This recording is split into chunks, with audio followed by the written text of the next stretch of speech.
Trump 2020 or Christ 21. When I said it, bitch, I meant it, cause I'm good with either one. I ain't dumb, never put my faith in man alone. No matter who is president, my God is on the throne. Trump 2020 or Christ 21. When I said it, bitch, I meant it, cause I'm good with either one. I ain't dumb, never put my faith in man alone. No matter who is president, my God is on the throne. Okay, before I'm gone, you gon' know that I was sad, cause I'ma always face my fears like I wasn't scared. No matter where I go, cause I know that my God is there. We all gon' die, but when I go, they know I gotta pay. Ain't that the truth? What's going on, everybody? Hey, I'm in here painting. Listen, even though I want my boy Trump back, we still gotta do our part. Yes, we gotta do our part. Listen to these presidents. What they gonna take? Now, I put my boy Ross Perot in there because he should have been president. No, just should have been. I don't know what happened. But guess what, y'all? Enjoy this video. Until then, subscribe, share, like, do all that. Love y'all. I think we can come to the conclusion immediately with this quote. History repeats itself. The budget should be balanced. The treasury should be refilled. Public debt should be reduced. The arrogance of public officials should be controlled. These are not new words. Cicero said these words over 2,000 years ago, but certainly they apply to our country today. Because today, we are not merely transferring power from one administration to another, or from one party to another, but we are transferring power from Washington, D.C., and giving it back to you, the people. Wasn't this the admonition of the Founding Fathers, that government tends to grow, to take on power, until freedom eventually is lost? The fact is, and we can't escape it, only government is capable of tyranny. For too long, a small group in our nation's capital has reaped the rewards of government while the people have borne the cost. Washington flourished, but the people did not share in its wealth. Politicians prospered, but the jobs left and the factories closed. The establishment protected itself, but not the citizens of our country. Their victories have not been your victories. Their triumphs have not been your triumphs. And while they celebrated in our nation's capital, there was little to celebrate for struggling families all across our land. I know that it's really human nature, and they're motivated by the most humanitarian of idealism. It's just natural for them to see the problems and see the immediate problem and to suggest, oh, if we had a little more money, a little more power, what we could do for the people. Now, in an atmosphere of emergency and excessive zeal for our welfare, the federal government proposes to invade an area, the traditional province of the local community and state, the finest public school system in all the world, with no real determination yet that the federal government is the best manager of our educational affairs. A suspicion prevails that they're not so much interested in speeding progress as they are in asserting authority in every conceivable aspect of the educational system. An educational system that has worked very well and has been responsive to parental opinion. But Washington insists that it only wants to help solve the financial problems attendant on our rapid growth. Well, problems there are, particularly because the federal government in recent years has dried up so many sources of local revenue by usurping those sources for its own tax policies. We're not that dumb. Well, now, if they follow the pattern of some of the government-sponsored scientific research programs, there is reason for concern. Now, I'm not a scientist, but I sometimes have a suspicion that the government is subsidizing just plain intellectual curiosity when I see thousands of dollars spent on research in philology and faunal affinities of fossil bryozoa in the Middle Ordovician through Silurian. We're not that dumb.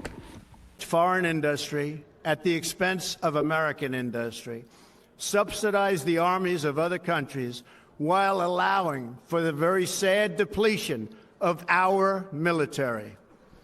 We've defended other nations' borders while refusing to defend our own, and spent trillions and trillions of dollars overseas, while America's infrastructure has fallen into disrepair and decay. We've made other countries rich, while the wealth, strength, and confidence of our country has dissipated over the horizon. One by one, the factories shuttered and left our shores, with not even a thought about the millions and millions of American workers that were left behind. The wealth of our middle class has been ripped from their homes and then redistributed all across the world. We're not that dumb. I've been protesting the growth of government for a number of years. I've had a concern lest the permanent structure of government becomes so big that it would become beyond the control of Congress and beyond the will of the people. And I have believed that this is a problem that crosses party lines. I've seen an interesting development down through the years. When I first suggested the danger of government control inherent in so many federal handouts, there were people who denied vehemently that any such thing could ever take place. And yet, before too long, the same people were saying, what's wrong with government control?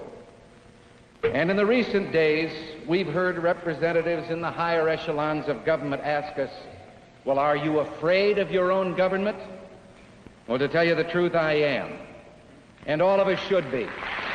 Divided, there is little we can do, for we dare not meet a powerful challenge at odds and split asunder. Because, as you and I know, we are in deep voodoo. Whether it wishes us well or ill, that we shall pay any price, bear any burden, meet any hardship, support any friend, oppose any foe, to assure the survival and the success of liberty. Colonial control shall not have passed away merely to be replaced by a far more iron tyranny. We shall not always expect to find them supporting our view, but we shall always hope to find them strongly supporting their own freedom, and to remember that in the past, those who foolishly sought power by riding the back of the tiger ended up inside. And whether a child is born in the urban sprawl of Detroit or the windswept plains of Nebraska, they look up at the same night sky, they fill their heart with the same dreams, and they are infused with the breath of life by the same almighty Creator. So let us not be blind to our differences, but let us also direct attention to our common interests and the means by which those differences can be resolved. And if we cannot end now our differences, at least we can help make the world safe. Only a few generations have been granted the role of defending freedom in its hour of maximum danger. I do not shrink from this responsibility. I welcome it. I do not believe that any of us would exchange places with any other people or any other generation. The energy, the faith, the devotion which we bring to this endeavor will light our country and all who serve it. And the glow from that fire can truly light the world. And so, my fellow Americans, ask not what your country can do for you, ask what you can do for your country.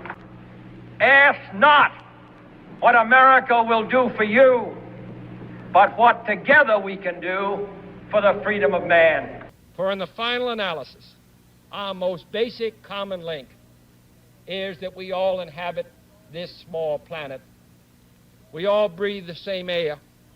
We all cherish our children's futures, and we are all mortal. Your voice, your hopes, and your dreams will define our American destiny. But knowing that here on earth, God's work must truly be our own. Your courage and goodness and love will forever guide us along the way.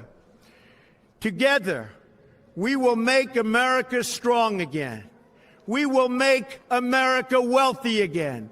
We will make America proud again. We will make America safe again. And yes, together, we will make America great again.